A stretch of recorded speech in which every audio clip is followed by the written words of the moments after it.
Alléluia. Voilà. On peut prendre place dans sa présence. Merci les chants, que Dieu vous bénisse.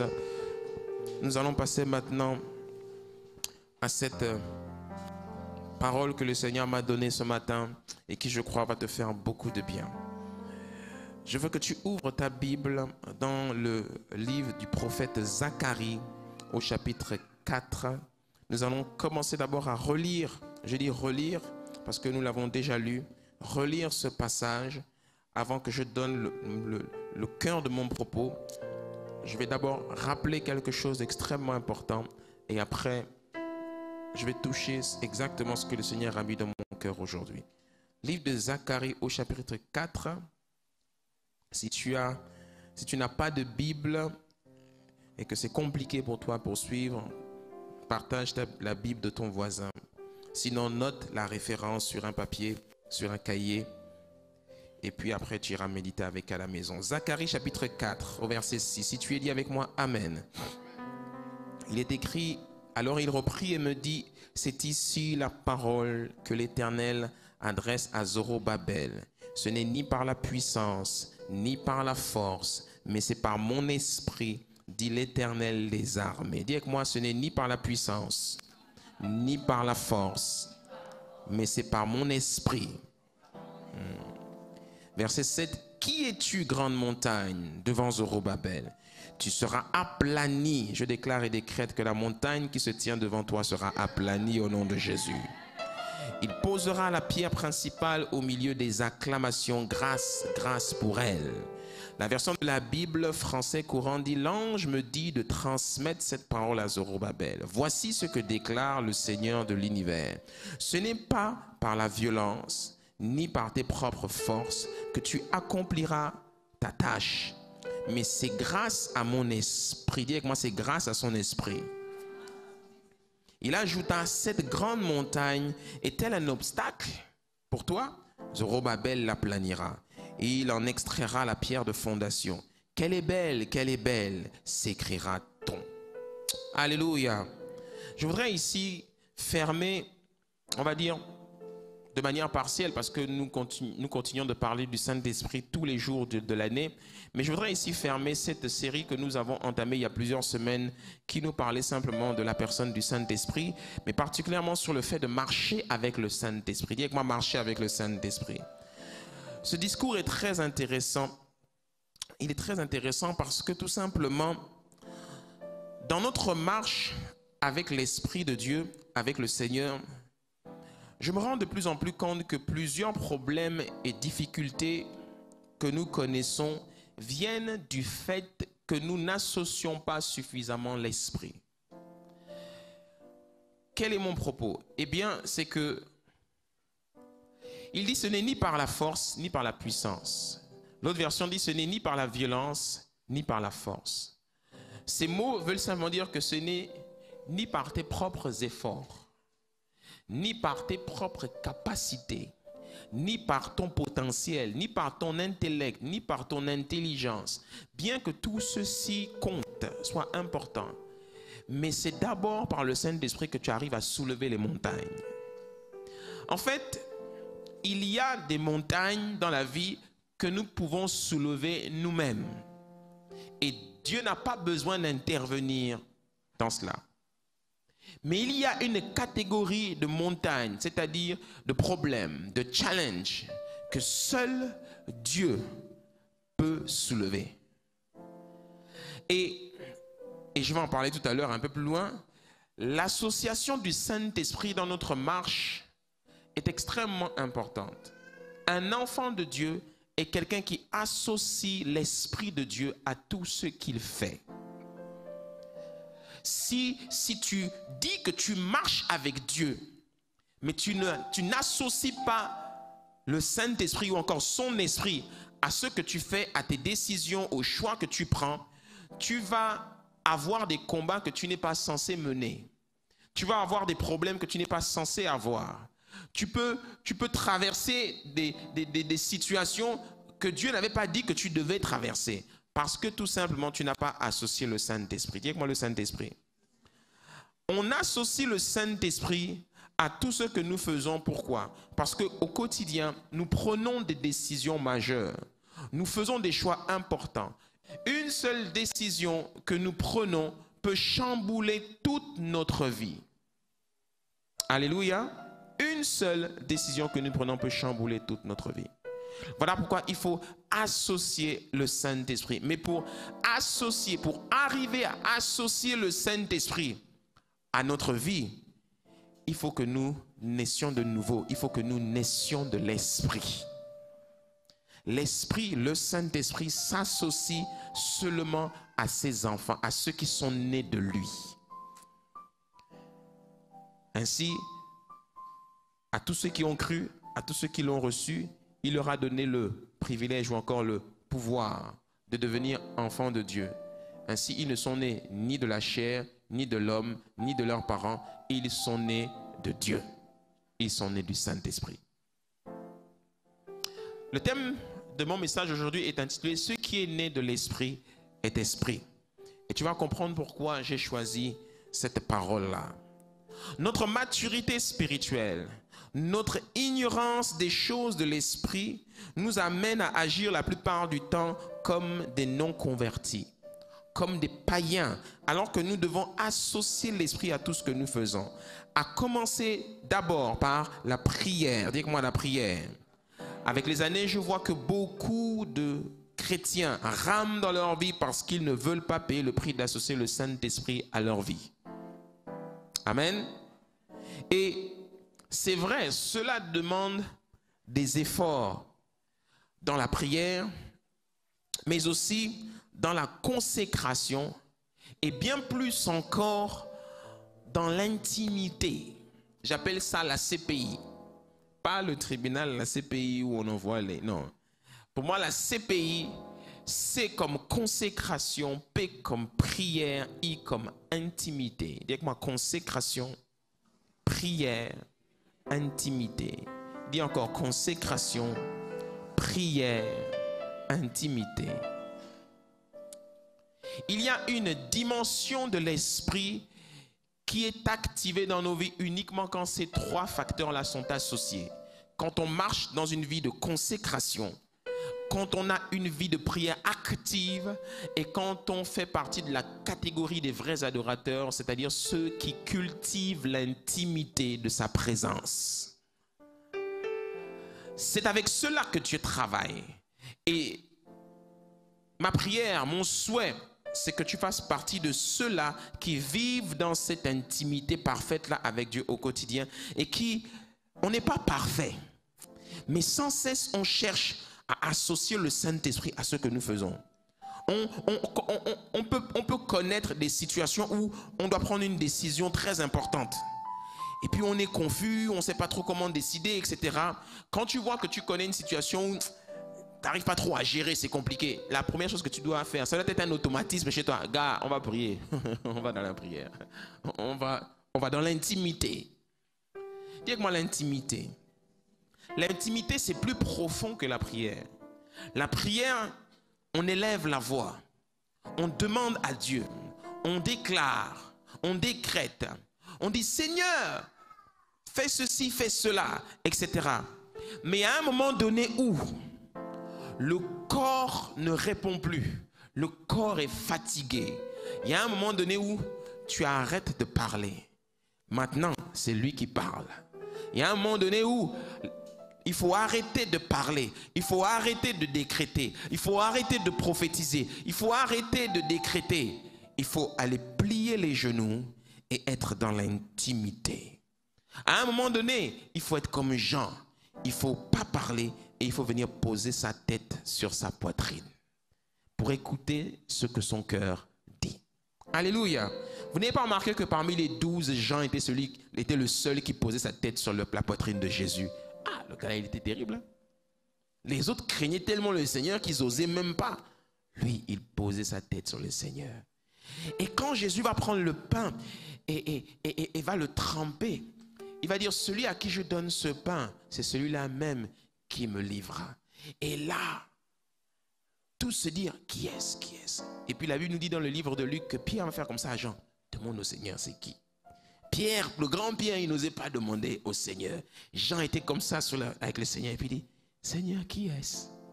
Jean était dans l'intimité du Seigneur. Alléluia. Tourne-toi vers quelqu'un et dis-lui, il faut être plus que dans la prière, il faut être dans l'intimité. La Bible nous appelle, la Bible nous identifie comme ces êtres spirituels-là qui ne sont pas censés gagner des victoires par leurs propres efforts ou par leur propre intelligence, mais en associant l'Esprit de Dieu ou encore en associant Dieu. La Bible nous dit dans le livre des Psaumes au chapitre 108 au verset 13, et j'espère que la régie tu suis avec moi, avance le slide, Psaume 108 au verset 13, il dit, viens nous aider contre notre adversaire, le secours de l'homme n'est qu'illusion, avec Dieu, dis avec moi, avec Dieu, nous ferons des exploits, c'est lui qui écrasera nos adversaires ou encore nos ennemis. Avec Dieu, dis avec moi, avec Dieu. Celui qui marche avec le Saint-Esprit, celui qui marche avec Dieu, c'est celui qui tout ce qu'il fait, il le fait avec Dieu. Ma prière, c'est que tu entres dans la dimension de avec Dieu, avec son esprit. Tout ce que tu entreprends, tu le fais avec Dieu. Ton mariage, tu le fais avec Dieu. Ce projet que tu poursuis, tu le fais avec Dieu. Tout ce que je fais, je le fais avec Dieu. Si je m'apprête à m'engager dans quelque chose, si je m'apprête à prendre une décision importante, je dois toujours me poser la question avant, est-ce que Dieu est avec moi? La Bible dit dans 2 Samuel, le chapitre 2, que la puissance de David augmentait parce que l'Éternel était avec lui. Il était avec Dieu. Alléluia. Avec Dieu. Jésus-Christ, avant de partir, a dit, voici, je suis avec vous jusqu'à la fin du monde. Je suis avec vous. Je suis avec vous. Donc, il y a une dimension de notre marche où on doit être avec Dieu. Dis avec moi, avec Dieu. C'est important parce qu'en fait, tu vas te rendre compte qu'il y a beaucoup de combats que l'on mène, il y a beaucoup de combats que tu traverses parce que tu n'es pas avec Dieu. Est-ce que je parle à quelqu'un? Donc, avec Dieu, nous ferons des exploits. On ne fait pas les exploits seul. On fait les exploits avec Dieu. Amen? Yeah. Il ne faut pas croire que parce que tu vois les gens dans le monde qui font de grandes choses et puis tu te dis, mais eux ils ne connaissent pas Jésus comme moi je connais Jésus. Non, tout homme sur la terre qui arrive à accomplir de grandes choses que la plupart des êtres humains n'arrivent pas à accomplir, c'est une grâce de Dieu pour lui. Alléluia. Quand on a vu Karim Benzema mettre à terre Manchester City cette semaine, mon ami, c'était tellement terrible que tout le monde dit, mais comment les gars ont fait ça? Et quand tu vois le but de Benzema, tu dis, c'est pas possible, comment il a fait ça? Comment ils ont pu remonter comme ça? Joe, c'est la grâce. Parce que tout le monde est talentueux sur le terrain. Tout le monde est bon. Mais il y a une dimension où la vie t'élève au-dessus de tous les êtres humains. Et ça, il faut être suffisamment humble pour reconnaître que ça, c'est Dieu. C'est pas moi, c'est Dieu. Même si c'est un musulman, il dit, hey, c'est Allah, c'est pas moi. C'est-à-dire que tu appelles Dieu Allah, tu appelles Dieu Yahweh, tu appelles Dieu éternel, tu appelles Dieu Jésus. Si au moins tu arrives à reconnaître qu'il y a un Dieu il y a un Dieu dans le ciel là qui t'élève, mon ami, peut-être qu'il ne connaît pas Jésus comme toi, mais au moins Dieu dit, au moins tu connais qu'il y a un Dieu quelque part. Et qu'un tel exploit, celui de remporter la coupe aux grandes oreilles, ce n'est pas donné à tous les hommes.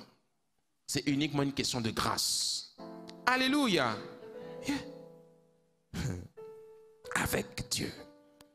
Il y a quelqu'un ici qui a besoin que Dieu soit avec lui. Ouais, il y a une montagne qui doit se déplacer. Yeah. Dis-moi, avance, pasteur. Et parce qu'on a besoin que Dieu soit avec nous. Eh bien, cette semaine, j'étais en train de prier. Et puis je disais, Seigneur, mais ceux qui ont Dieu avec eux, ce sont ceux qui sont nés de nouveau. Ceux qui sont nés de l'esprit, ce sont ceux qui sont nés de nouveau.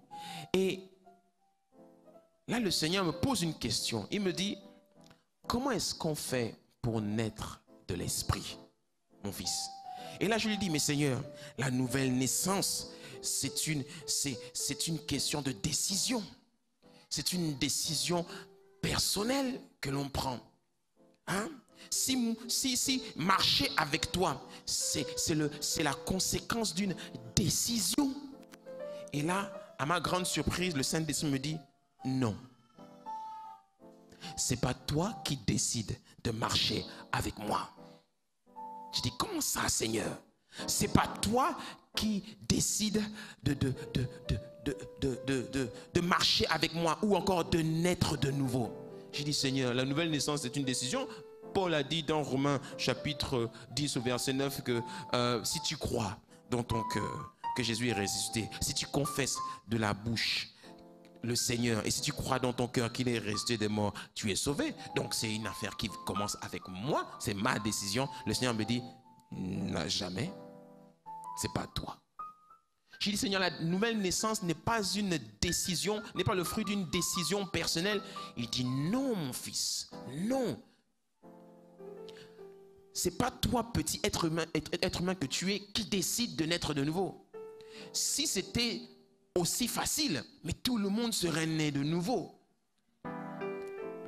La nouvelle naissance n'est pas la conséquence d'une décision personnelle. Marcher avec Dieu n'est pas la conséquence d'une décision personnelle. Non, la nouvelle naissance est la conséquence du choix de Dieu qui s'est porté sur toi. C'est une grâce. C'est moi qui décide qui naît de nouveau. Alléluia. Regarde, avance le slide d'après. Il est écrit dans Jean chapitre 15. Mets le verset au tableau s'il te plaît. Jean chapitre 15 au verset 16. Il dit quoi? Ce n'est pas vous qui m'avez choisi. Donc on ne choisit pas Jésus, c'est lui qui vous choisit. Il dit après, il dit, c'est moi qui vous ai choisi et qui vous ai établi. Donc arrêtez de vous enorgueillir comme si c'est vous qui m'avez choisi. Sache que la nouvelle naissance, ce n'est pas un choix que tu as fait, c'est un choix que Dieu a fait. C'est une grâce, c'est un privilège. Ce n'est pas nous qui choisissons de marcher avec lui, c'est lui qui choisit avec qui il marche. Il y a une dimension de notre relation avec Dieu où le Saint-Esprit décide de marcher avec toi. Même toi, quand tu dis « je veux associer le Saint-Esprit », il n'est pas obligé d'accepter.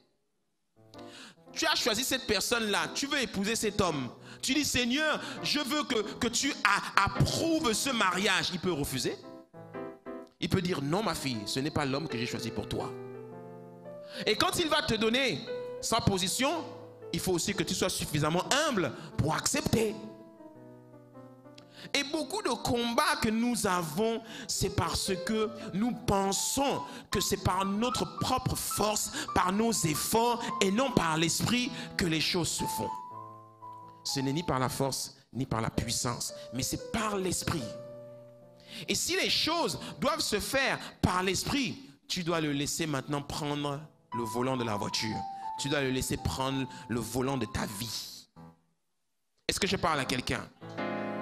Donc la nouvelle naissance n'est pas la conséquence d'une décision personnelle, mais la conséquence d'un choix que Dieu a fait en te choisissant toi. Donc, rappelle-toi, et ça c'est le point qui me permet de passer à la suite.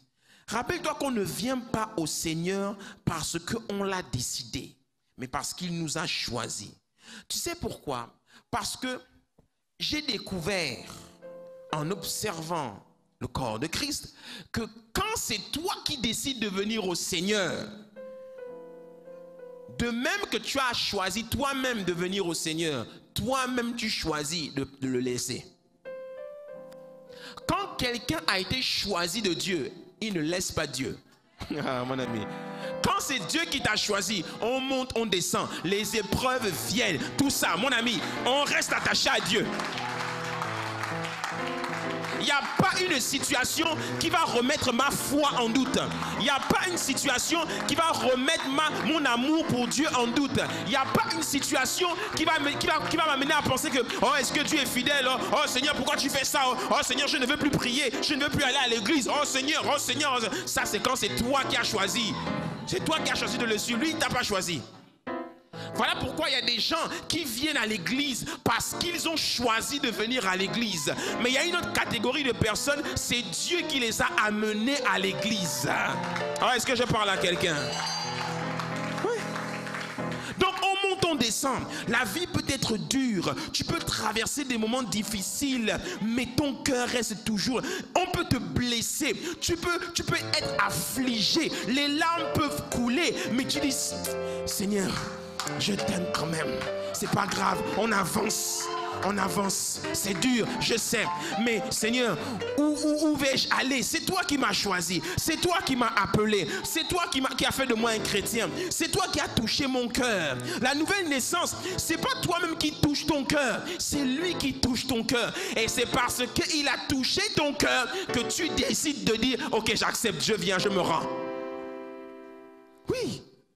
Quand Dieu te veut méchamment, comme il voulait méchamment Jonas, quand Dieu te veut méchamment, il va tout faire pour te trouver. Il va tout faire, même s'il doit te faire avaler par une baleine. Il y en a, ils sont là, ils résistent, ils prennent des coups. Ils s'entêtent à ne pas venir. Ils sont charnels. Mais quand Dieu t'a touché suffisamment fort, tu finis toujours par te rendre et accepter. Et quand c'est Dieu qui t'a amené à l'église, l'affaire de l'église là, quand c'est Dieu qui vous a amené, je vous assure mes amis, vous ne quittez pas l'église. Vous ne quittez pas l'église. Moi je suis né de nouveau à l'âge de 22 ans. Depuis l'âge de 22 ans, ça fait maintenant 20 ans, j'ai jamais quitté l'église. De toute ma vie, j'ai jamais quitté l'église. Il y a eu des fois où c'était compliqué, c'était dur. J'ai connu des situations difficiles dans ma vie, mais j'ai jamais séché l'église. Même quand c'était compliqué, même quand j'avais pas d'argent, même quand j'avais pas de boulot, etc. Je me levais toujours le matin. Et puis les gens se moquaient de moi. Les gens disaient, là, vos affaires d'église, là, laissez ça un peu. J'ai dit, frère, l'église là, oh frère, là-bas c'est le ciel. Là-bas, le jour où Jésus va revenir, je veux une chose, qu'il me trouve à l'église. Qui ne me trouve pas en train de regarder un match de football à la télé, qui ne me trouve pas en train de faire une bêtise, qui me trouve à l'église. Alléluia. La Bible dit que les disciples étaient tout le temps au temple. Ils étaient au temple, ils écoutaient les enseignements des apôtres, ils buvaient ça, ils étaient au temple. Leur vie, c'était le temple. Mais les enfants de cette génération-là, on ne connaît plus l'amour du temple. On est plus amoureux des choses du monde, on est plus amoureux des marchés, on est plus amoureux du travail, des entreprises, des païens que le temple. Dis-moi le temple. Le temple, c'est précieux. C'est dans le temple que l'on trouve le sacerdoce. C'est dans le temple que l'on a les instruments. C'est dans le temple que l'on a mis la verge de Aaron. C'est dans le temple qu'il y a les pains de proposition. C'est dans le temple qu'il y a l'esprit. Je sais déjà qu'il y a quelqu'un qui me dit, oh mais pasteur, le temple ce n'est pas un bâtiment. Le temple c'est maintenant notre corps. Le corps est le temple du Saint-Esprit. C'est maintenant ça le temple. Mon ami, même si notre corps est devenu le temple du Saint-Esprit, le lieu où on prie, Dieu est quand même là. Alléluia. Oh, est-ce que je parle à quelqu'un? Yeah. Donc, quand tu vois quelqu'un qui a choisi de lui-même de suivre Jésus, de même, plus tard, c'est lui qui laissera. La Bible nous montre dans Jean chapitre 4, 5 et 6 qu'il y avait une foule qui suivait Jésus. Ils suivaient Jésus pourquoi? Parce que Jésus leur donnait à manger. Et la Bible dit qu'ils vont le chercher toute la nuit. Et quand ils vont le trouver, Jean chapitre 6, ils vont dire, Rabbi, nous t'avons cherché toute la nuit. Il dit, vous ne m'avez pas cherché, vous ne me cherchez pas parce que vous croyez en moi. Vous me cherchez parce que vous avez mangé et que vous êtes rassasiés. Beaucoup suivent Jésus parce qu'ils ont faim. Quand quelqu'un a faim, je t'assure, hein, tu ne peux pas savoir s'il n'est pas sincère ou pas. Hein, tellement il montre qu'il est sincère. Quand quelqu'un a faim, oh, mais quand quelqu'un a faim, mais... Quand quelqu'un a faim, oh, il est prêt à te vendre son droit d'aînesse, comme Ésaü. Quand quelqu'un a faim, il plie les genoux. Quand quelqu'un a faim, il supplie. Il dit pardon. Tu le vois, il lève les mains. Tu le vois, il est humble. Tu le vois, il marche la tête baissée comme Akab quand quelqu'un a faim. Quand quelqu'un a faim, avoir faim c'est quoi? C'est avoir un besoin. J'ai besoin de travailler, j'ai besoin d'argent, j'ai besoin d'être guéri de cette maladie, j'ai besoin. Mais dès que Dieu te donne ton pain et que tu as été rassasié, regarde comment il change. J'ai vu des gens ici, ils sont venus me voir au bureau, j'ai même prié pour eux pour qu'ils aient le travail. J'ai vu des gens qui sont venus, pasteur, voici 30 000, c'est tout ce que j'ai, pasteur. Comme la veuve qui a donné le péni qu'elle avait, je te donne tout ce qui me reste, pasteur, demain je meurs. Tiens, pasteur, prie pour moi, homme de Dieu. Et puis quand tu pries pour lui, tu libères. Quand tu as libéré, au bout de 3 semaines, il vient t'annoncer que, pasteur, j'ai été nommé. Oh, mais c'est bien ça, j'ai été nommé. Le dimanche qui suit, il ne vient pas à l'église. Le dimanche qui suit, il ne vient pas à l'église. Il a été rassasié. Il était rassasié. Mais tu lui envoies un texto, mais frère, c'est comme mon fils. Pourquoi tu viens pas à l'église? Oh, j'étais avec mon DG. Oh, j'étais là-bas. Ah, aujourd'hui, tu n'as plus le temps. Tu es rassasié. Tu es rassasié. Que Dieu te donne à nouveau faim. Dis avec moi, avance, pasteur. Oui. Oui. Tu ne peux pas savoir. Moi, j'ai dit à Dieu, Seigneur, je ne veux plus de gens qui ont faim des choses de ce monde. Je veux des gens qui ont faim de toi. Des gens qui ont faim de ton esprit. Des gens qui ont faim de Dieu. Des gens qui disent, pasteur, avec ou sans toi, nous on mange Dieu. Avec ou sans toi, on est avec Dieu, pasteur. On ne vient pas ici pour faire plaisir à quelqu'un. On ne marche pas avec le Saint-Esprit pour faire plaisir à quelqu'un. Nous on marche avec Dieu parce qu'on le cherche de tout notre cœur. Alléluia. Oui. J'ai suffisamment d'années dans le ministère maintenant pour comprendre qu'il y a des gens qui jouent la comédie avec Dieu. Ouais, beaucoup de gens qui jouent la comédie. Et moi, je ne veux plus être entouré de gens qui jouent la comédie. Je veux être entouré de gens qui ont soif de Dieu. Oh, David, il dit dans le psaume 42, « Oh Éternel, j'ai soif de toi, comme une biche soupire après un courant d'eau. Mon âme a soif de toi. » J'ai soif. Il n'y a que toi qui peux étancher cette soif, Seigneur. C'est de ça qu'il s'agit. Est-ce que je parle à quelqu'un? Yeah. Ah. Donc ce n'est pas toi qui choisis. C'est lui qui te choisit. Et tu sais à quel moment il te choisit? Il te choisit quand il regarde ton cœur. Et quand il voit que là c'est bon, là il est vraiment sincère. Et c'est là qu'il touche. Mais quand il voit que tu joues la comédie, tu n'es pas vrai. Tu rentres, tu sors, il te regarde, il dit, tu n'es pas encore suffisamment sincère. Approchons-nous de lui avec un cœur sincère. C'est ce qu'il dit, non, dans le livre d'Hébreux. Approchons-nous de lui avec un cœur sincère, la conscience lavée d'une eau pure, les mains innocentes. Approchons-nous de lui. Livre de Jacques, il dit, approchez-vous de lui et il s'approchera de vous. C'est ce que Jacques dit. Donc, c'est une affaire de sincérité, c'est une affaire de profondeur, c'est une affaire d'intimité, c'est une affaire où on doit lui montrer qu'on est sincère, on est entier. C'est pour ça que maintenant, je ne veux plus avoir la langue de bois. Je veux maintenant, dès que je vois que quelqu'un n'est pas vrai, je dis, frère, t'es pas vrai, t'es pas sincère. T'es pas sincère. Oh mais pasteur, pourquoi tu me juges? Pourquoi tu me juges? Je te juge pas, je te dis la vérité. T'es pas sincère avec Dieu. Être sincère avec Dieu, c'est être vrai dans tout. Être vrai dans sa marche avec lui. Être vrai dans ce que je dis. C'est de l'abondance du cœur que la bouche parle. Donc quand je parle, je suis vrai dans ce que je dis. Hein? Être sincère dans ses offrandes. Être sincère dans tout ce que je fais. Je m'efforce d'être sincère avec Dieu. Est-ce que je parle à quelqu'un? Livre de Matthieu, chapitre 11, au verset 27. Regarde ce que Jésus-Christ nous dit. Jésus-Christ dit, « Mon Père m'a tout donné. Et personne ne connaît le Fils si ce n'est le Père. Et personne non plus ne connaît le Père si ce n'est le Fils. » Et c'est là que ça devient intéressant. « Et celui à qui le Fils veut le révéler. » Ça veut dire quoi? Ça veut dire que cette affaire de Jésus là, cette affaire de Dieu là, il n'y a que Jésus qui peut te le révéler. Le Père, c'est une affaire de révélation. Un jour, on aura un enseignement sur le Père. Le Père, c'est une révélation. On ne peut pas connaître le Père par nous-mêmes. Tu peux passer des années à lire la Bible, tu ne connaîtras jamais le Père. Le Père, il faut que Jésus le Fils te le révèle. Et quand on te révèle le Père, je t'assure, ta vie est complètement chamboulée. Ta vie est complètement chamboulée. À peine tu rentres en prière, à peine tu commences à lui parler, tu commences à pleurer. À peine tu penses à lui, tu es tellement épris de lui. Le Père, c'est la source, c'est Abba, c'est le Créateur. Et le Père ne se révèle pas à tout le monde. C'est le Père qui nous dit dans Jérémie chapitre 29 au verset 13 que si vous me cherchez de tout votre cœur, je me révélerai à vous. Si vous me cherchez de tout votre cœur. Lui, la condition, c'est tout votre cœur. Lui, il ne se révèle pas à nous parce qu'on vient à l'église. Il ne se révèle pas à nous parce qu'on donne nos dîmes et nos offrandes. Non, lui, c'est le cœur. Celui qui s'intéresse à nos offrandes, c'est Jésus.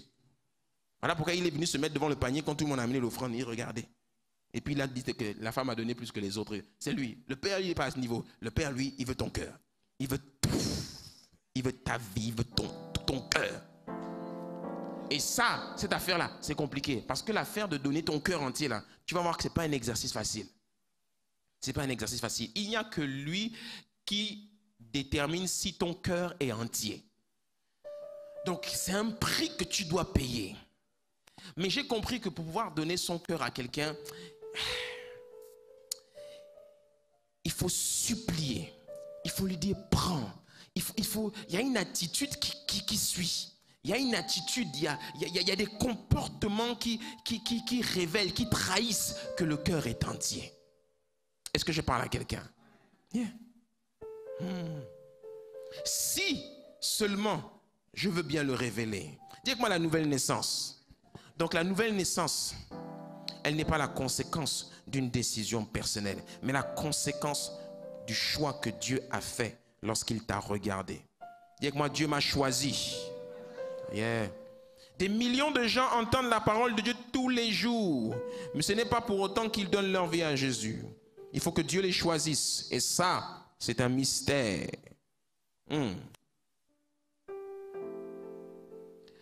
La catégorie des personnes qui arrivent à marcher avec Dieu, la catégorie des personnes à qui le Saint-Esprit se révèle, ce type de personnes à qui Dieu s'est révélé et à qui Dieu parle quand ils vont dans l'intimité, ceux-là même qui lorsqu'ils plient les genoux, Dieu se révèle à eux, Dieu parle. Cette catégorie de personnes porte un nom. Ce nom, c'est la nouvelle création. Dis avec moi la nouvelle création. Ça devient maintenant intéressant. Avant, s'il te plaît, dans le deuxième livre de Corinthiens, et là je vais toucher un tout petit peu la révélation de la nouvelle création. La nouvelle création, ce sont ces êtres spirituels-là qui ont été créés à l'image de Dieu, certes, mais surtout, ils se caractérisent en faisant une chose, en associant le Saint-Esprit à tout ce qu'ils font. Livre de Romains, chapitre 8, au verset 14, il dit que ceux qui marchent avec l'Esprit de Dieu sont appelés fils de Dieu. 2 Corinthiens 5, au verset 16, Paul dit, dès maintenant, regarde, je vais te montrer quelque chose que tu n'as jamais vu dans ce passage qui parle de la nouvelle création. Ainsi, dès maintenant, nous ne connaissons personne selon la chair. Dis avec moi la chair. Et si nous avons connu l'Esprit, si nous avons connu Christ selon la chair, maintenant, dis avec moi maintenant, nous ne le connaissons plus de cette manière. Si quelqu'un est en Christ, il est une nouvelle créature. Les choses anciennes sont passées, toutes choses sont devenues nouvelles. Nous ne connaissons personne selon la chair. Et si nous avons connu Christ selon la chair maintenant, qu'est-ce qu'il est en train de nous dire ici? Il est en train de nous dire qu'il y a une dimension où nous connaissons Christ selon la chair et il y a une dimension où nous le connaissons selon l'esprit.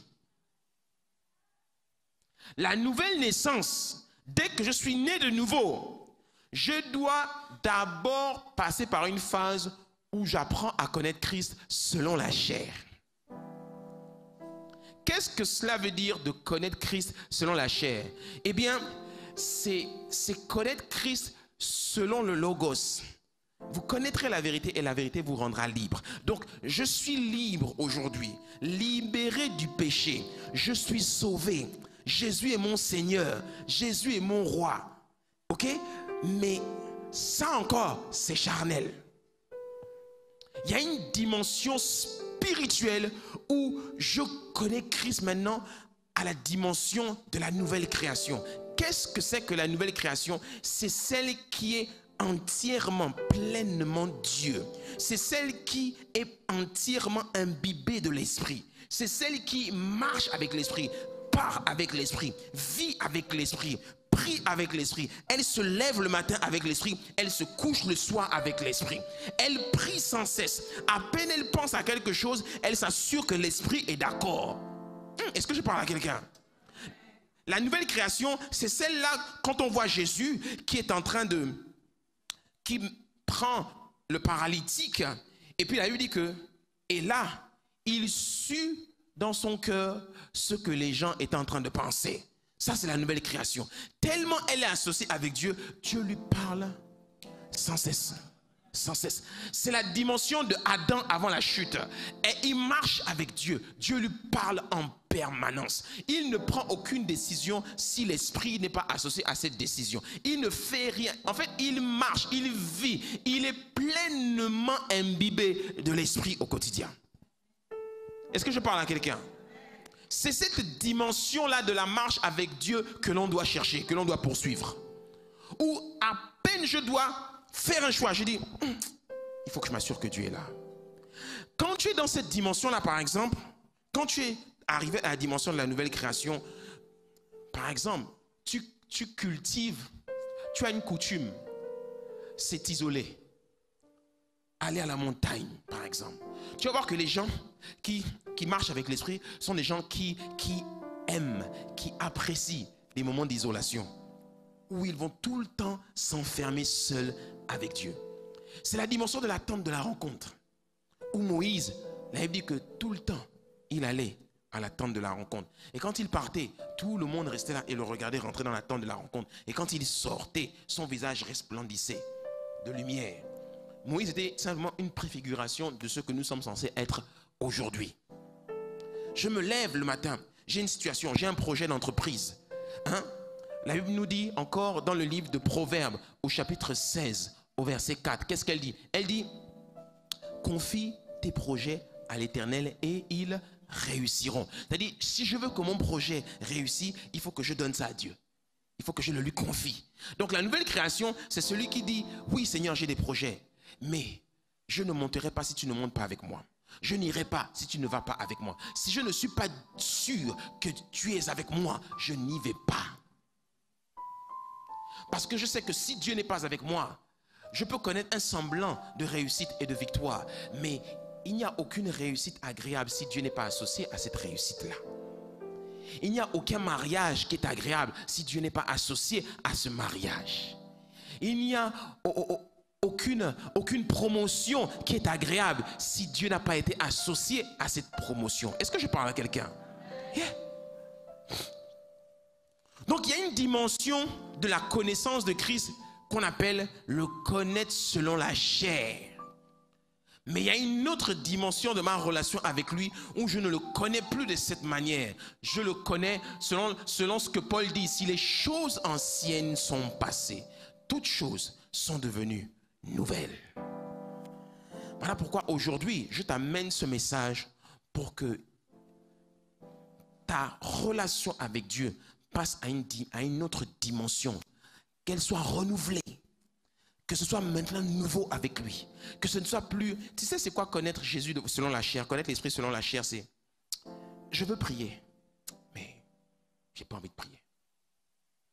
Mais la nouvelle création, c'est je dois prier et j'aime prier. Je ne me pose pas la question, je prie ou je ne prie pas? J'y vais ou j'y vais pas? Ça, c'est la chair. Je me lève le matin. Le pasteur a dit hier que nous allons rentrer dans le jeûne le 11. Mais mon ventre me fait... Le mercredi 11 du matin. Je sens la nourriture à la cuisine. Je vois les enfants en train de manger. Et là, tu connais Christ selon la chair. Mais la nouvelle création, c'est qu'elle est conditionnée. Les odeurs peuvent passer. Il ne les sent même pas.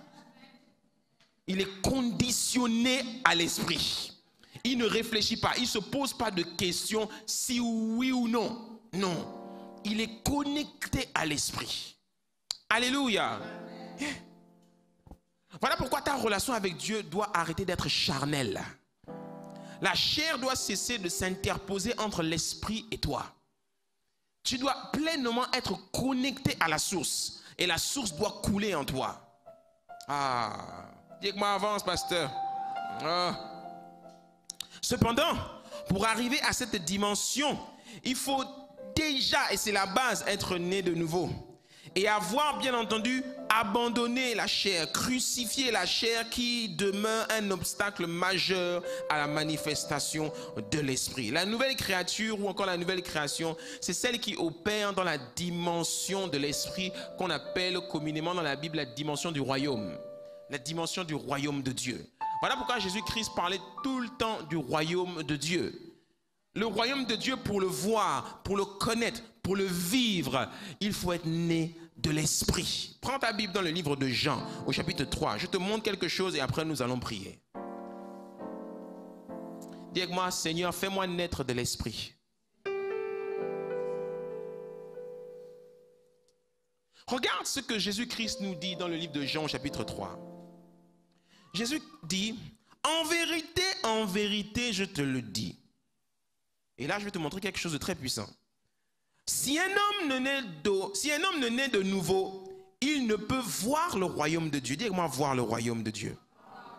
Si un homme ne naît de nouveau, il ne peut voir. Nicodème lui dit, comment un homme peut-il naître quand il est vieux? Peut-il rentrer dans le sein de sa mère et naître? Jésus répondit, en vérité, je te le dis, si un homme ne naît d'eau et d'esprit, il ne peut entrer dans le royaume de Dieu.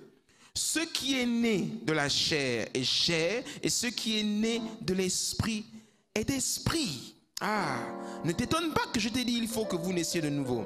Le vent souffle où il veut, et tu en entends le bruit, mais tu ne sais d'où il vient, ni où il va. Il en est ainsi de tout homme qui est né de l'esprit. Ah, qu'est-ce que j'aime ce passage. La première chose que tu dois retenir ici, c'est que c'est la nouvelle naissance qui te donne la capacité de voir le royaume. Amen. Et c'est la naissance de l'eau et de l'esprit qui te donne la capacité d'entrer dans le royaume. C'est deux choses totalement différentes. Je toucherai le troisième point qu'il a développé plus tard. Jésus-Christ dit d'abord que si un homme ne naît de nouveau, donc beaucoup dans nos églises, on est né de nouveau. Comment? Dieu nous a choisis, Dieu nous a touchés et nous sommes venus dans le Seigneur. Et étant dans le Seigneur, nous voyons le royaume de Dieu à l'œuvre, mais nous n'en bénéficions pas. On peut voir le royaume, on peut être conscient du royaume sans bénéficier de ces bénédictions. Voir le royaume, il y a une différence entre voir une maison et entrer dans la maison. Tu vois, non? C'est pas parce que je vois la maison que je peux bénéficier de ce qu'il y a dans la maison. Jésus-Christ dit que pour entrer dans le royaume, il faut naître d'eau et d'esprit. L'eau, c'est quoi? L'eau, c'est la parole. Il n'y a que ceux qui comprennent la parole et qui savent comment la mettre en pratique, qui arrivent à opérer dans le royaume, pour entrer en possession des bienfaits qu'il y a dans le royaume. Le royaume de Dieu, imagine que c'est une maison avec plein de biens luxueux à l'intérieur, de biens de valeur à l'intérieur. Tu veux jouir de ces biens, mais tu ne peux pas, parce que tu n'es pas dans la maison. Pour entrer dans la maison, il faut avoir les clés. Les clés, c'est quoi? C'est la parole. C'est quand je suis né de la parole. Donc, si je veux aller plus loin encore, et ça c'est encore l'objet même d'un autre enseignement, il y a un différent niveau de naissance, dans la nouvelle naissance, si on peut dire ça ainsi. Je peux naître de nouveau, logos, vous connaîtrez la vérité et elle vous rendra libre. Mais il y a une dimension de naissance que j'arrive à atteindre quand je commence à comprendre la parole. Il y a la dimension de bébé, il y a la dimension de fils. spirituel, fils de Dieu. La dimension du fils de Dieu, c'est celui qui arrive à opérer dans le royaume. C'est celui qui comprend le royaume. Voilà pourquoi quand je vois quelqu'un qui ne comprend pas l'importance de la prière, j'ai en face de moi un bébé spirituel. C'est quelqu'un qui voit le royaume, mais il n'est pas dans le royaume. Est-ce que quelqu'un me suit? Il y a beaucoup de gens dans l'église qui sont charnels.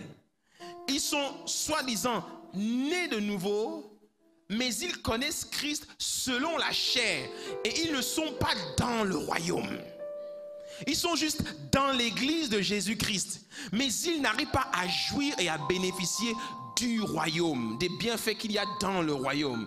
Pour cela, il faut l'ingrédient ou encore, il faut la clé, il faut le principe qui te permet d'entrer dans le royaume, qui est la parole.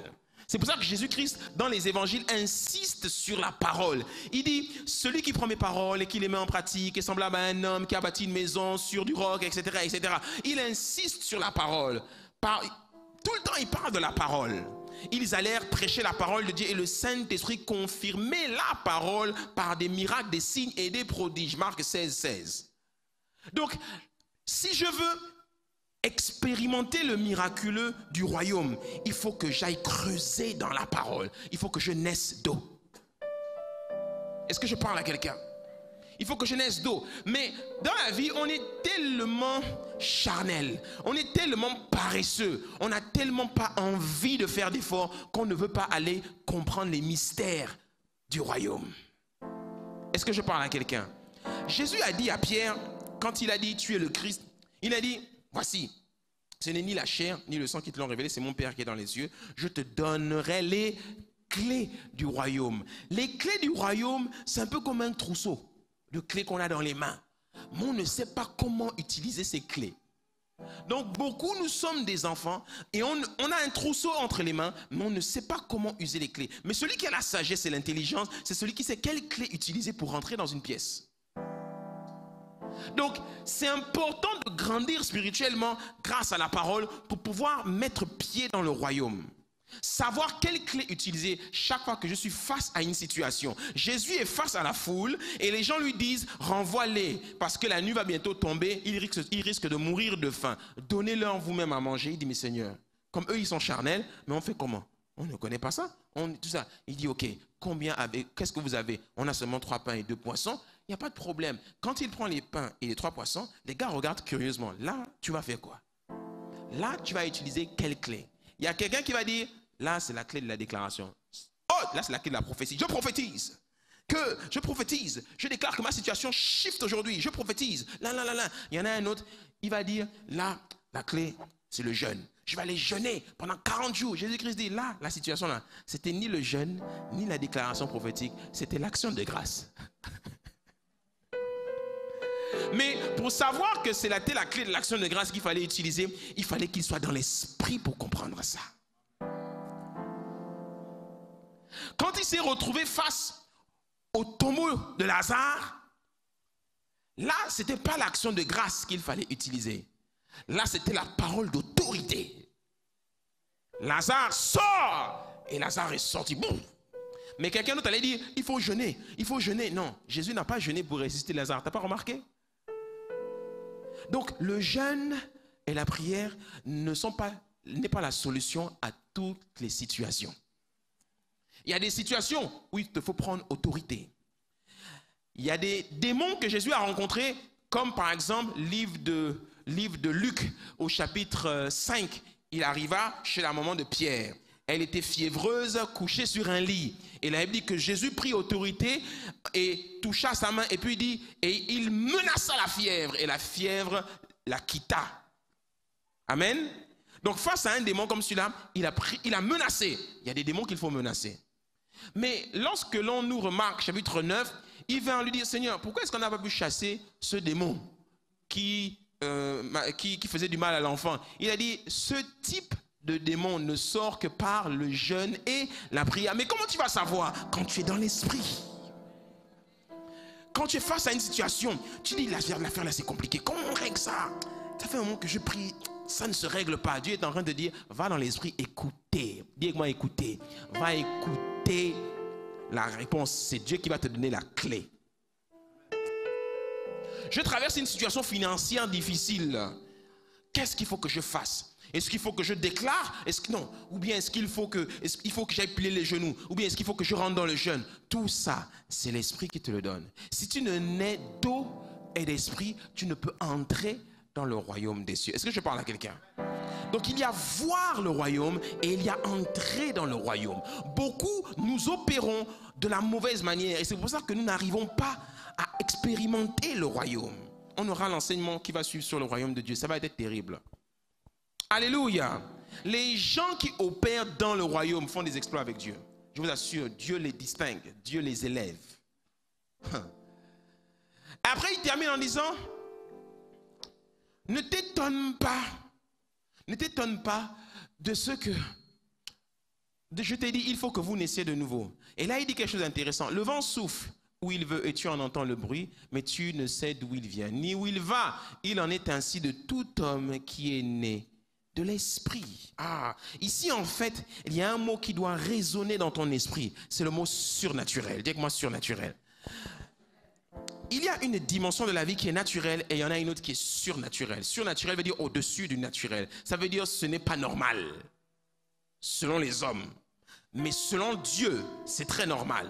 Donc l'enfant de Dieu, c'est celui qui marche dans le naturel, mais qui opère dans le surnaturel. C'est quelqu'un qui était dans l'esprit. Il dit l'esprit, tu ne sais d'où il vient, ni où il va. C'est ça même qui caractérise le Saint-Esprit. Tu ne sais pas comment il va commencer et comment il va finir. Tu sais juste qu'il va le faire. C'est pour ça que tout à l'heure, je vous ai dit, l'affaire de l'acquisition de notre terre, de notre Canaan, ne viendra pas de vos poches. Ça viendra de la banque du ciel qu'on appelle les écluses des cieux. Oui, ce qu'on veut soulever atteint le milliard. Est-ce que le milliard peut venir de vos poches ici? Non. Mais quand le milliard va arriver, Dieu peut décider de faire passer ça par la poche de quelqu'un ou de certains. Alors je prie que tu fasses partie de ces personnes au nom de Jésus. Oui, Dieu m'a dit, fils, rentrer dans ton Canaan là, c'est moi qui vais te donner ça. Je ne laisserai pas ma gloire aux hommes. Je ne donnerai pas l'opportunité à des hommes de faire ce que moi je dois faire.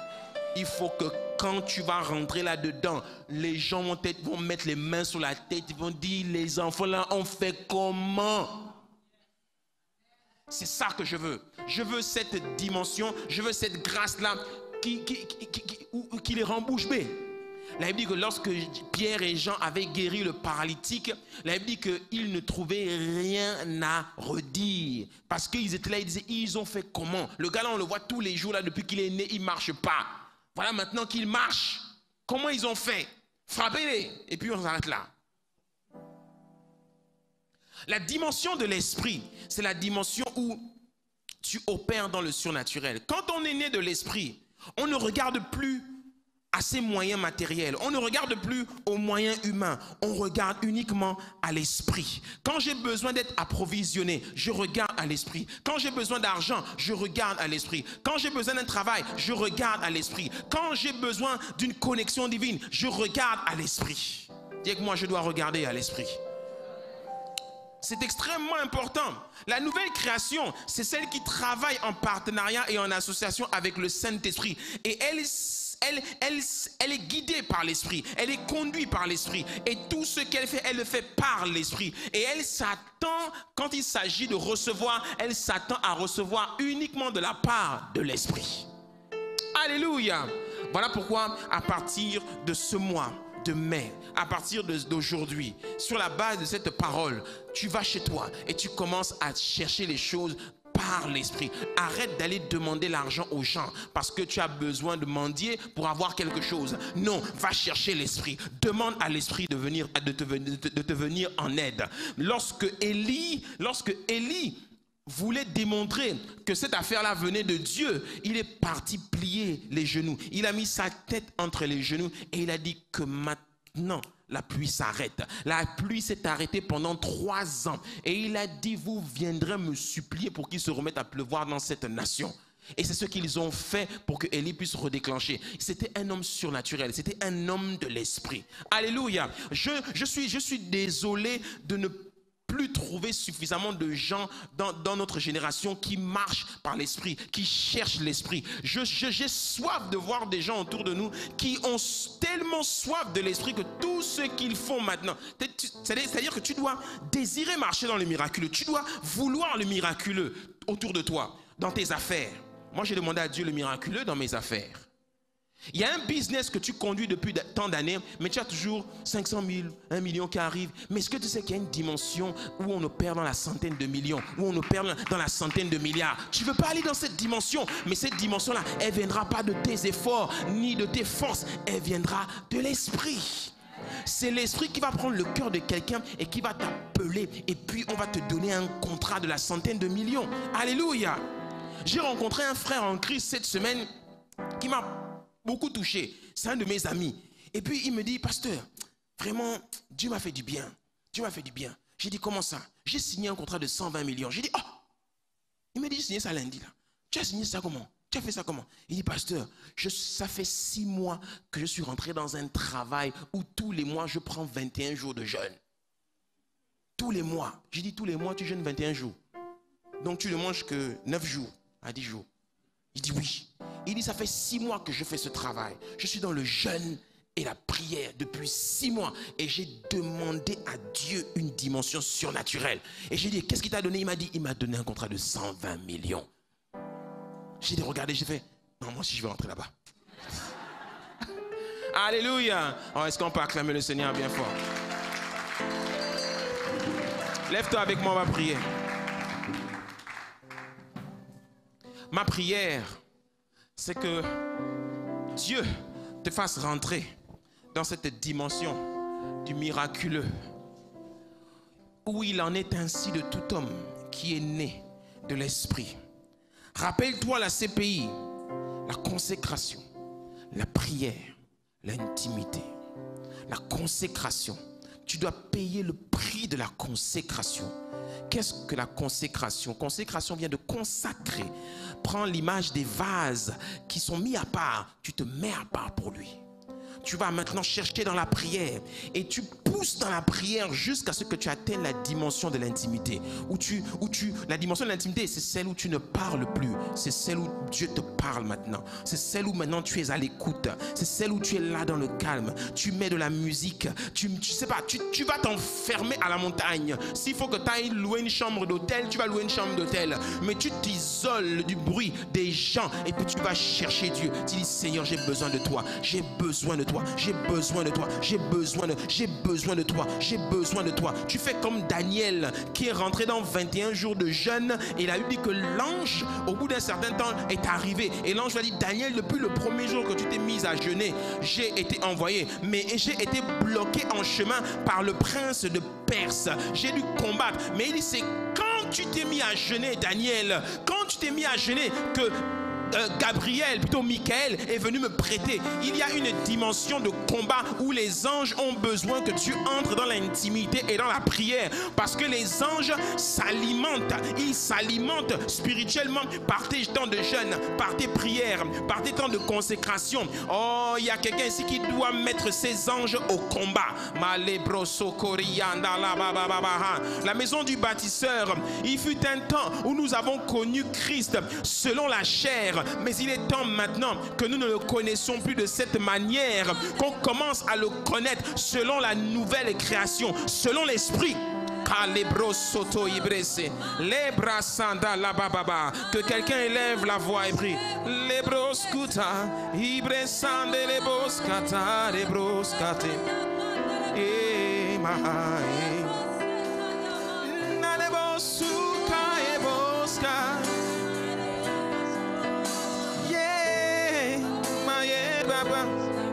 Oh, il y a quelqu'un ici qui a besoin de voir le porte du ciel s'ouvrir. Voilà pourquoi il dit, monte ici et je te ferai voir les choses qui vont arriver dans la suite des temps. Monte dans la prière, monte dans la consécration, monte dans le jeûne, monte dans le travail. Monte ici, mon fils. Monte, pousse, pousse, continue de pousser. Prie et ne te relâche pas, parce que quand je viendrai, je dois trouver la foi sur la terre. Je dois trouver la foi dans ta vie. Je dois trouver la foi. Tu n'es pas un être charnel, tu es un être spirituel. Voilà pourquoi Dieu te demande, cultive l'esprit, travaille avec l'esprit, associe l'esprit dans tout ce que tu fais. Oh, il y a des combats que tu n'es pas censé mener. Il y a des combats que tu n'es pas censé avoir. C'est parce que tu ne cultives pas l'esprit suffisamment. Il faut que tu cultives l'esprit. Il faut que tu apprennes à écouter l'esprit. Il faut que tu apprennes à entendre l'esprit te parler. Malé kata, lebros kata, libres kata, lebros kata. Quelle est cette prière-là qui te fait couler des larmes? Quelle est cette prière-là qui t'amène à le supplier? C'est la prière d'intensification. C'est la prière de l'esprit. C'est la prière où tu désires l'esprit. C'est la prière où tu veux l'esprit. Oh, libas kande lebos kata, le kamasa yebo. La maison du bâtisseur, nous entrons dans une dimension où vous avez besoin de l'esprit. Vous avez besoin de connecter avec l'esprit. Poussez, poussez dans la prière. Cherchez, déclenchez le miraculeux. Ouvre les écluses des cieux. Malébos. Les kamasa, les lebos, kadelebos. Les malébos, kadam. Saint-Esprit, Saint-Esprit, Saint-Esprit. Hey. Oh. Saint-Esprit, nous t'appelons. Saint-Esprit, nous t'appelons. Saint-Esprit. Oh, hey. Saint-Esprit. Je veux me consacrer. Je veux persévérer dans l'intimité. Je veux monter plus haut. Monter, monter, monter, monter, monter, monter. Le Seigneur dit, la maison du bâtisseur, montez. Augmentez votre niveau. Il y a des poids que vous ne pouvez pas porter parce que vous êtes encore trop faible. Vous devez vous muscler. Vous devez monter. Malebroskata, lekebraska, librasande lebouche. Il y a une dimension de Canaan qui ne vient que lorsque l'on va chercher. Oh, Malebos. Cette dimension, il faut descendre dans la vallée. Il faut aller combattre comme Josué.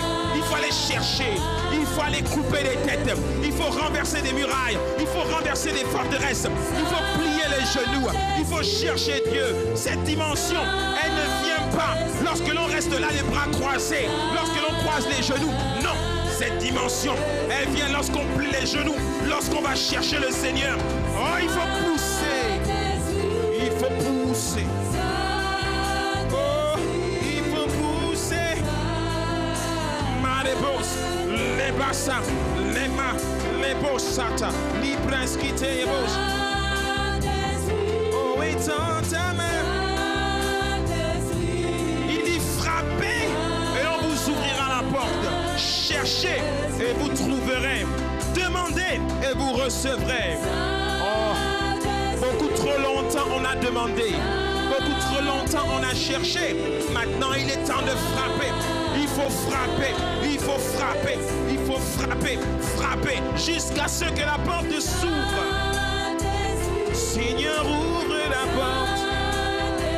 Seigneur, ouvre la porte. Seigneur, ouvre la porte. Oh. Et Saint-Esprit. Seigneur, ouvre la porte. Seigneur, ouvre la porte. Seigneur, ouvre la porte. Ouvre la porte.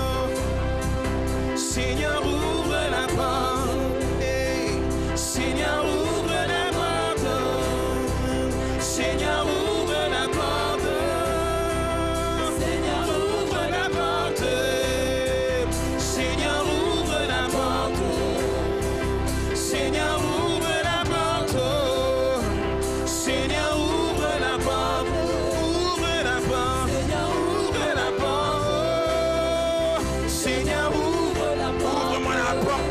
j'entre, Seigneur, ouvre la porte. que j'entre dans ma grâce, que j'entre dans ma bénédiction, que j'entre dans ma faveur. Oh, ouvre la porte. Seigneur, ouvre la porte. Ouvre la porte de la grâce. Ouvre-moi la porte de la guérison. Ouvre-moi la porte de la faveur. Ouvre-moi la porte. Oh, hey. La maison du bâtisseur, il faut frapper jusqu'à ce qu'il ouvre la porte. Il y a une porte au ciel, une porte de bénédiction, une porte de faveur, une porte de percée. C'est cette porte-là qui nous conduira vers notre Canaan. Hey, Seigneur, ouvre la porte. Seigneur, ouvre la porte. Ouvre la porte. Les brasses de l'ébauche, les brasses, les quêtes, les brosses de l'ébauche, kata ébauche. Les bébés, Seigneur, ouvre la porte. Seigneur, ouvre les brosses, les quêtes, les brasses de l'ébauche. Pousse dans l'esprit, que Dieu fasse un travail, pousse, parce que tu as besoin. Dieu t'ouvre la porte, ouvre, ouvre, ouvre, ouvre la porte, ouvre, ouvre, ouvre, ouvre, ouvre, ouvre la porte. Seigneur, ouvre la porte. Seigneur, ouvre la porte, ouvre, ouvre, ouvre, ouvre la porte, ouvre, ouvre, ouvre, ouvre la porte, ouvre, ouvre, ouvre, ouvre la porte. Seigneur, ouvre la porte.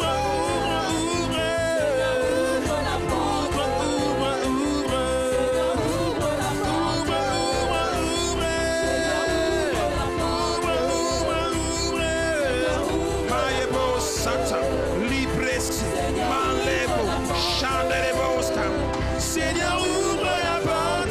Seigneur, ouvre la porte. Ouvre. Seigneur, ouvre, ouvre, ouvre. Seigneur, ouvre, ouvre, ouvre. Maébosha, chandelebos, gribe, chat, malébos, kateye. Ouvre la porte. Oh, il y a une porte. La porte des écluses des cieux, la porte de la faveur, la porte de la bénédiction. Oh, il y a une porte. Quand elle s'ouvre, tu connais une accélération, tu connais une distinction, tu connais une faveur, tu connais une poussée. Oh, ouvre la porte, Seigneur, ouvre la porte.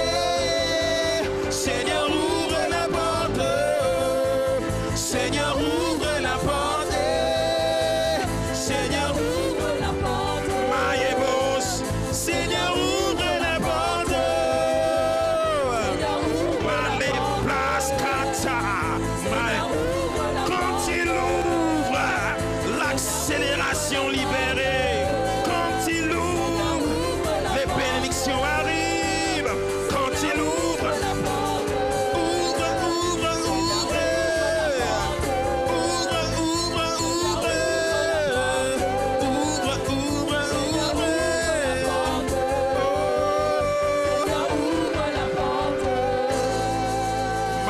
C'était les bouches.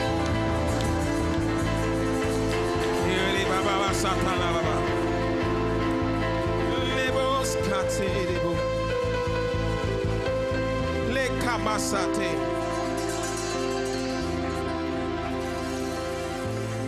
Je vais te partager quelque chose que le Saint-Esprit m'a montré cette semaine. Lorsque j'étais dans cette parole, dans ce message, j'étais dans mon bureau, j'étais à genoux, j'avais la tête entre les mains, et puis j'étais en train de dire, Seigneur, ouvre la porte. Et là, le Seigneur me dit, fils, si j'ouvre la porte, ton église là, elle va complètement être pulvérisée. J'ai dit, comment ça? Il m'a dit, que vois-tu? Et puis là, dans l'esprit, je vois un avion sur le tarmac. avec les moteurs en marche. Tu vois, quand l'avion est parti, il a tourné et puis il se met droit maintenant devant la piste et il est prêt maintenant à accélérer pour décoller. Il me dit, regarde cet avion. Que vois-tu? J'ai dit, je vois un avion et je vois les moteurs allumés et il s'apprête à décoller. Il me dit, fils, qu'est-ce qu'il y a de plus important dans un avion? Je lui dis, ce qu'il y a de plus important dans l'avion, c'est le moteur. Parce que c'est le moteur qui permet à l'avion de décoller. Il dit, non, ce n'est pas le moteur. Je regarde l'avion et puis je dis, les freins, les roues. Il me dit, non, ce n'est pas ce qu'il y a de plus important. Il dit, ce qu'il y a de plus important dans un avion, c'est sa structure, sa composition, tous les composants qui le composent. Les ingénieurs, quand ils fabriquent un avion, ils ne s'attardent pas sur le moteur ni les freins. Ils s'attardent sur la structure de l'avion. Parce que tout simplement, le moteur est extrêmement puissant. Quand le moteur va pousser, si la structure de l'avion n'est pas suffisamment solide, il va être pulvérisé. Voilà pourquoi ne te concentre plus sur le moteur, concentre-toi sur la structure de ton église. Parce que les gens qui composent ton église ne sont pas suffisamment solides. Il faut qu'ils soient solides de manière à ce que lorsque la propulsion va arriver, ils vont être fermés, ils vont tenir. C'est pour ça que lorsque des tempêtes arrivent, lorsque l'avion est au ciel et qu'il est en train de voler, la tempête peut souffler. Vous sentez que l'avion fait mais l'avion reste stable parce que la structure est solide. Les épreuves peuvent arriver, les tempêtes peuvent souffler, mais il dit vous devez être solide de manière à ce que lorsque je vais propulser maintenant le ministère, vous n'allez pas être pulvérisé. Il dit fils, c'est pour ça que j'ai pas ouvert la porte. Parce que ton peuple n'est pas encore assis. Il faut que ton peuple soit assis spirituellement. Parce que quand vous allez être maintenant en haut, vous allez avoir des tempêtes. Vous allez new level, new devil. Vous allez avoir des combats plus élevés. Vous allez prendre des coups plus élevés. Vous allez être exposé. Vous allez être attaqué. Mais il faudra être solide. Concentre-toi sur les gens. Parce que les gens ont besoin d'être assis spirituellement. Alléluia. Est-ce que quelqu'un comprend de quoi je parle? On acclame le Seigneur bien fort.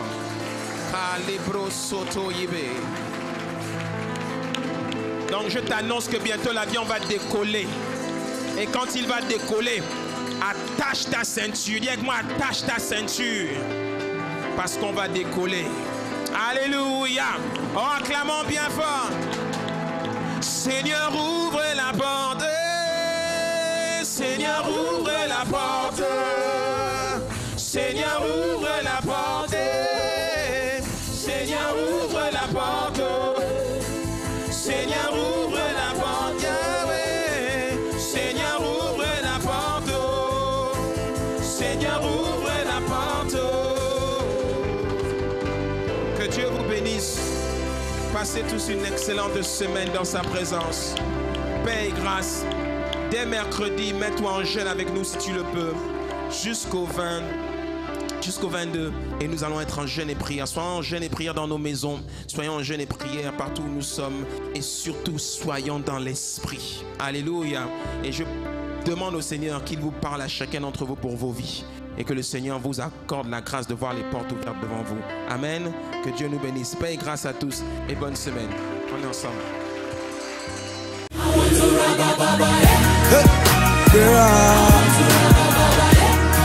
I want to